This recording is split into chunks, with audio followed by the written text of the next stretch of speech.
press the bell icon on the YouTube app and never miss an सभी को जय हिंद दोस्तों, आप सभी का हार्दिक स्वागत है जय हिंद रिएक्शंस पे। तो आज हम आपके लिए एक बहुत ही स्पेशल और एक जबरदस्त वीडियो लेकर आए हैं जिसमें आप देखेंगे पाकिस्तान के मशहूर पत्रकार आरजू काज़मी जी और उनके स्पेशल गेस्ट होंगे पाकिस्तान के बहुत मशहूर यूट्यूबर सोहेब चौधरी जी। और सबसे अच्छी बात यह है कि ये दोनों ही भारत में बहुत पसंद किए जाते हैं। तो ये वीडियो बहुत इंटरेस्टिंग होगी, इसे अंत तक देखें और चैनल पर नए हैं तो चैनल को सब्सक्राइब कर दें। तो चलिए साथ मिलकर ये वीडियो देखते हैं।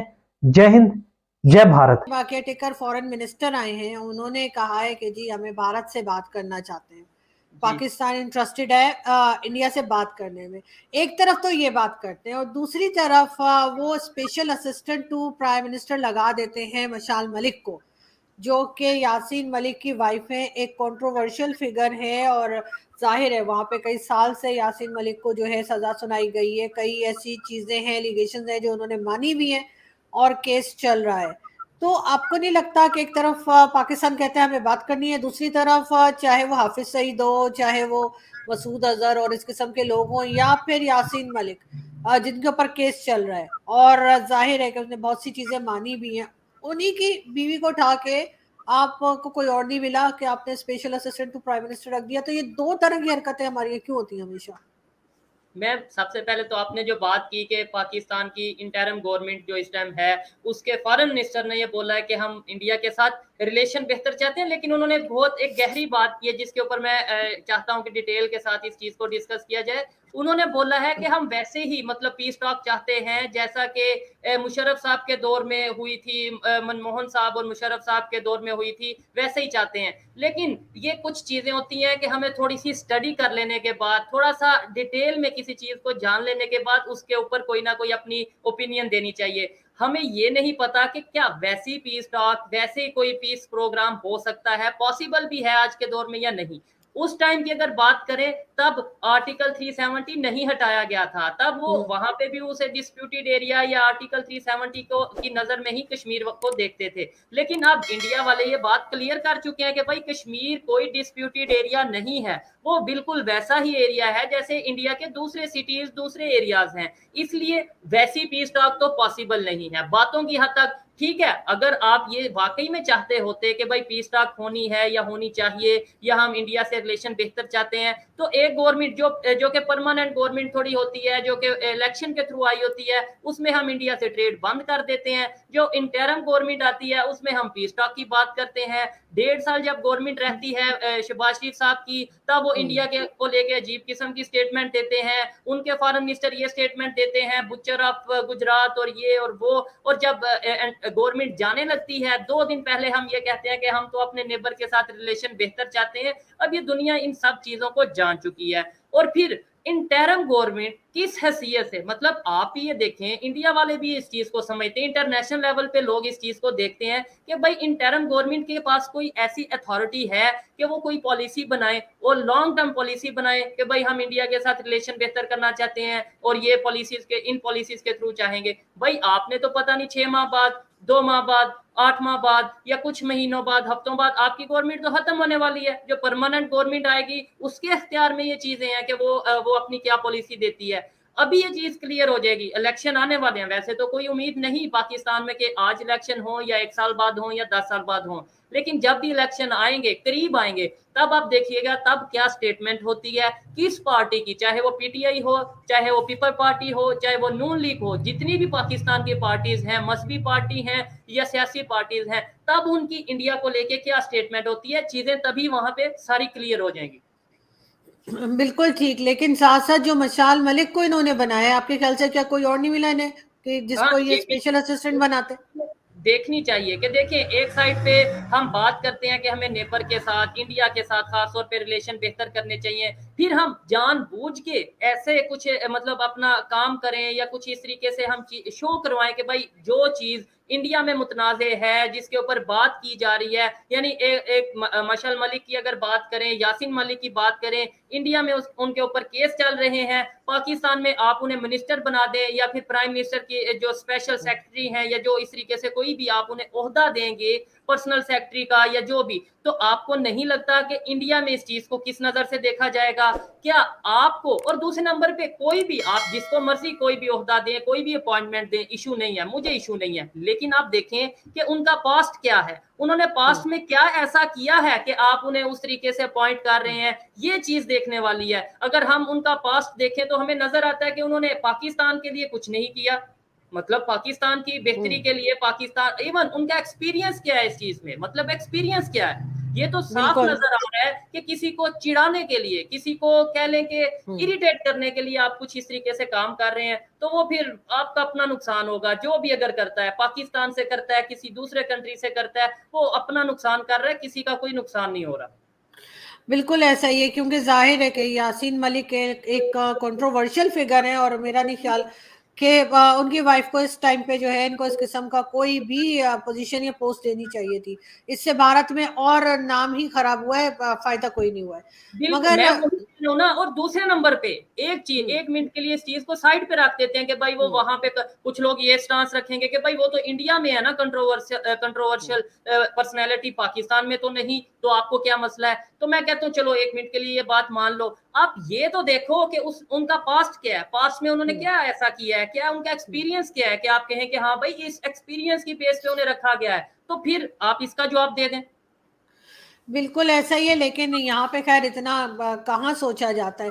लेकिन अगर हम बात करें पाकिस्तान में माइनॉरिटीज की हालत की, जो जो रहती है हमेशा, और हम हर कुछ दिन के बाद अनफॉर्चुनेटली ऐसा कोई हादसा हो जाता है जिसमें हमें शो करना पड़ता है, और हम हमेशा से, मैं तो यही कहती हूँ कि ना ये पहला हादसा है और ना ये आखिरी है। लेकिन एक बार फिर जिस तरह से चर्चेस को जलाया गया और लोगों को मारा गया, मतलब मारा पीटा गया, जान से तो नहीं मारा, लेकिन 12 लोगों को चोटें लगी हैं, उनके घरों को जला दिया। कई लोग बता रहे थे, टीवी पर भी आ रहा था कि उनकी बेटियों की शादियां थी, वो सारा जहेज जला दिया। फिर किसी और की यहाँ शादी थी, उनका सारा सामान जल गया, और लोगों के घर बिल्कुल तबाह हो गए। आपके ख्याल से रोका क्यों नहीं गया? किस बात का इंतजार था? एक लंबा पीरियड ये सारी कार्रवाई चली है, रोका क्यों नहीं किसी ने? रोका क्यों नहीं गया, इस बात के ऊपर बाद में डिस्कस करेंगे। पहले मैं ये आपको बताना चाहता हूँ कि जो वाकयात आए दिन हमें देखने को मिलते हैं, पाकिस्तान की मेन स्ट्रीम मीडिया पे क्यों नहीं दिखाए जाते? इवन अगर हम जैसे कोई लोग, मुझे इस बात का बहुत दुख है, और मैं आपसे पहले भी ये शेयर कर चुका हूँ कि जब हम लोग ये चीज उठाते हैं, इन इश्यूज को रेज करते हैं, इनके ऊपर बात करते हैं कि भाई सिंध में मिनॉरिटीज महफूज नहीं है, वो खुद को महफूज फील नहीं कर रहे, आजाद फील नहीं कर रहे, उनको उनके राइट नहीं दिए जा रहे, वहां के लोग हों या गवर्नमेंट हो या जो भी हो, लेकिन वो वहां पे थोड़ा सा मेंटली तौर पे घुटे घुटे नजर आते हैं, तो हमें ये कहा जाता है ये देखो जी ये तो हिंदुओं की बात करता है, ये देखो जी ये तो फंडेड है, ये देखो जी ये तो ऐसे है, ये तो पाकिस्तान का इमेज खराब कर रहा है। लेकिन जब ये चीजें खुल के सामने आती हैं तो फिर ये कह दिया जाता है कि भाई बहुत अफसोस हुआ, इंटरनेशनल लेवल पे इमेज खराब हो गया, कुछ लोगों की हरकत की वजह से पूरे पाकिस्तान का इमेज खराब हो गया। जबकि ये कुछ लोगों की हरकत नहीं है, ये 1 2 3 लोगों की हरकत नहीं है। आपने वीडियो देखी होगी तो बड़ी तादाद में लोग मौजूद थे जो कि नारे भी लगा रहे थे, जो कि पता नहीं क्या क्या, मतलब अपने आप को बाकायदा तौर पे किसी पार्टी से अटैच बता रहे थे, मैं नाम नहीं लूंगा किसी भी पार्टी का। लेकिन ये सोचने वाली बात है कि जब हम लोग आवाज उठाते हैं तब आपको अकल नहीं आती, तब आपको समझ नहीं आती कि भाई हम आवाज पाकिस्तान की बेहतरी के लिए उठा रहे हैं, पाकिस्तान का इमेज ना खराब हो इसीलिए आवाज उठा रहे हैं। तब आप हमें गद्दार कहते हैं, तब आप हमें ये कहते हैं हम किसी एजेंडे पे काम कर रहे हैं। अब आज ये सिचुएशन पूरी दुनिया के सामने है। अगर हम बात करें यूएस की, उन्होंने बहुत स्ट्रिक्ट किस्म की स्टेटमेंट दिया, उन्होंने बोला कि इसके ऊपर कार्रवाई की जाए, इनके ऊपर जो सा प्रॉपर जो सा इन्वेस्टिगेशन की जाए। तो अब बताएं, अब कौन गद्दार है, अब कौन एजेंट है, अब किसके कहने पे ये पूरी दुनिया में वीडियो वायरल हो गई है? तो ये आपको, हमारी कम बख्ती ये है कि हमें बहुत टाइम के बाद अकल आती है या फिर अकल आती ही नहीं है। आज मेरी बात हुई, एक क्रिश्चियन है वो, और इस्लामाबाद में उनसे मेरी बात हुई, तो वो मुझे कहने लगे अब ऐसा ना हो कि ये हमारे नाम पे पैसा मांगने निकल जाए कि इतने चर्चेस टूट गए हैं और इतने घर टूट गए हैं, तो पैसा यूरोप से या कहीं से, अमेरिका से, फिर ये कोई फंड मांगने निकल जाए। मैंने उन्होंने कहा नहीं खैर अब वो लोग भी समझ गए, मुझे नहीं लगता कि कोई भी जो है वो इस चीज के लिए अब पैसा देगा इनको। ये जो कुछ हुआ है इसको इन्हें खुद ही ठीक करना पड़ेगा, इसके अलावा कोई दूसरा चारा नहीं है। दूसरी तरफ हम बाकी कंट्रीज के लिए तो हम बहुत आवाज उठाते हैं मैं कि वहां पे एक जी और जी बात कहना चाहता हूँ। अल्लाह ना करे कि मेरी ये बात सच हो, मैं कहता हूँ मेरी ये बात ही झूठ निकले, लेकिन मुझे जो रिपोर्ट्स मिल रही हैं मेरे मुख्तलिफ एरियाज में, मुख्तलिफ इलाकों में जहाँ पे भी मिनॉरिटीज रहते हैं, खासतौर पे हमारे नुमाइंदे कह लें या दोस्त कह लें, हमारे वहाँ पे रहते हैं, हमने एक प्रॉपर नेटवर्क बना रखा है मिनॉरिटीज के साथ। तो मुझे ये खबर आ रही है कि आने वाले टाइम में मजीद कुछ ऐसे एरियाज हैं, कुछ ऐसे सिटीज हैं पाकिस्तान के जहां पर हमें ये चीजें देखने को मिलेगी। मैं ओपनली साथ कह रहा हूं कि अल्लाह करे ये बात मेरी ही बात झूठ हो, लेकिन ये रिकॉर्ड रख लीजिएगा कि आने वाले टाइम में हमें कुछ ऐसा देखने को मिल सकता है, खास तौर पे पाकिस्तान का डिस्ट्रिक्ट गुजरात में भी ऐसे कुछ वाकयात देखने को आए। मगर देखिए ये तो हर कुछ दिन में हो रहा है, ये तो हर कुछ दिन में आप देखते हैं कि कभी सिंध में और कभी पंजाब में और कहीं चलता चला जा रहा है, सिलसिला खत्म होने में ही नहीं आता। लेकिन आपको क्या वजह लगती है, बड़े जी मौलाना और शलाना आजकल निकले हैं और कह रहे जी माफिया मांग रहे जाके, क्या माफी मांगने से ये सब कुछ खत्म हो जाएगा आपके ख्याल से? नहीं देखें, उन मौलाना को यहाँ पे आके जस्ट इतनी स्टेटमेंट देना, मैं कहता हूँ कि ये स्टेटमेंट दें जो अभी स्टेटमेंट दे रहे हैं। जब हम उनसे इंटरव्यू करते हैं वो कहते हैं इस्लाम सबसे पहले, इस्लाम जिंदाबाद, पाकिस्तान में इस्लामी कानून हो, इस्लाम मतलब इस तरीके से जब हम बात करते हैं। और अभी जब ये एक वाकया हो चुका है, फिर आप एजेंसीज के प्रेशर में आके वहां पे जाते हैं और वहां पे जाके आप स्टेटमेंट देते हैं कि भाई हमारे पाकिस्तान में तो सब एक को इक्वल राइट है, चाहे वो हिंदू है, मुस्लिम है, सिख है, ईसाई है, हम तो सब एक हैं, कोई किसी से ऊपर नहीं है। इस टाइम पे ऐसे वाकयात पे आप इस तरीके से स्टेटमेंट देते हैं, और जब सब कुछ नॉर्मल चल रहा होता है मीडिया पे, तब आप कहते हैं कि जी मतलब तब आप जो स्टेटमेंट होती है वो बिल्कुल उल्ट होती है। इधर से हमारी मुनाफकत हमें न देखने को मिलती है और दूसरे कंट्रीज हमारा मजाक बनाते हैं। अब पहले तो ये था लोग हैरान होते थे, उसके बाद लोग परेशान होने लगे पाकिस्तान की कंडीशन को देख के, उसके बाद लोग अफसोस करने लगे पाकिस्तान की कंडीशन को देख के, और अब शायद ये सिचुएशन आ चुकी है कि पाकिस्तान की जो कंडीशन है उसे देख के इंटरनेशनल लेवल पे लोग हंसते हैं। और मेरे लिए ये बहुत अफसोस वाली बात है, रोने वाली बात है। बिल्कुल है। दोस्तों आशा करता हूं कि वीडियो को आपने अंत तक देखा होगा और आरजू काज़मी जी और शोएब चौधरी जी का पूरा डिस्कशन आपको काफी पसंद आया होगा। तो सबसे पहले मैं बात करूं कि पाकिस्तान के फॉरेन मिनिस्टर ने जो कहा है कि वो भारत से बात करना चाहते हैं, वेल मुझे ये पाकिस्तानी कोई ये तो बताए कि क्या भारत तुमसे बात करना चाहता है, या भारत ने कभी बोला है कि वो पाकिस्तान से बात करना चाहता है?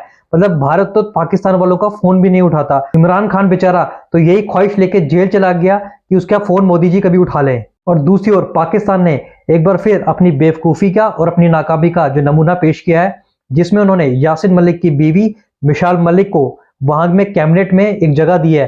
तो पहले पाकिस्तान के पास प्रॉब्लम्स कम थी, भारत वैसे मुंह नहीं लगा रहा था, अब पाकिस्तान ने अपने पांव पे कुल्हाड़ी मारी है। वैसे भारत का कुछ ज्यादा फर्क नहीं पड़ता मिसाल मलिक जैसी कितनी आई और कितनी गई, पर हम सब जानते हैं कि ये पाकिस्तान ने ये जानबूझ के भारत को छेड़ने के लिए ये स्टेप उठाया, जबकि वो जानता है कि यासिन मलिक भारत में बहुत बड़ा आतंकी है और वो जेल में बंद है।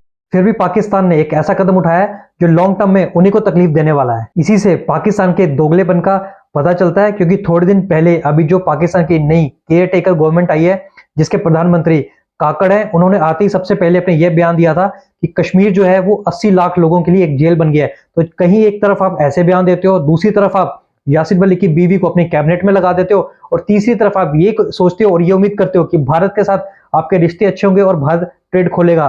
तो ये मुझे लगता है पाकिस्तान शायद दूसरों को नहीं, खुद को और अपनी आवाम को ही बेवकूफ बना रहे हैं। बाकी आप देख रहे हैं पाकिस्तान में जो माइनॉरिटीज हैं उनका क्या हाल है। तो आशा करता हूं कि वीडियो आपको पसंद आई होगी। इस वीडियो के बारे में जो भी आपके विचार हैं, आप अपने विचार हमें कमेंट सेक्शन में लिखकर जरूर बताएं। और एक बार फिर वीडियो पसंद आई है तो इसे लाइक और शेयर कर दें, और चैनल पर नए हैं तो चैनल को सब्सक्राइब कर दें, ताकि आपको इसी लेटेस्ट और इंटरेस्टिंग वीडियोस देखने को मिलती रहे।